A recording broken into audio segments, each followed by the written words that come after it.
Qual é a emoção de ser hexa, Rodrigo? É muito bom, eu torço pro Goiás, só que mereceu. O São Paulo mereceu. O 11º colocado também vai. Hexacampeão! Hexacampeão! Filme Flamenguista, filme Flamenguista, filme Flamenguista. Aqui, ó.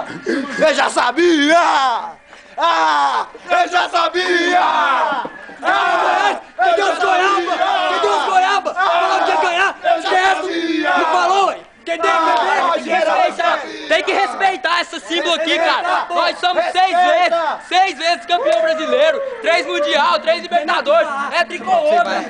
E o Zedmin, fala aí. Cara, a minha perna parece até que sarou, velho. É emoção demais, é muita alegria.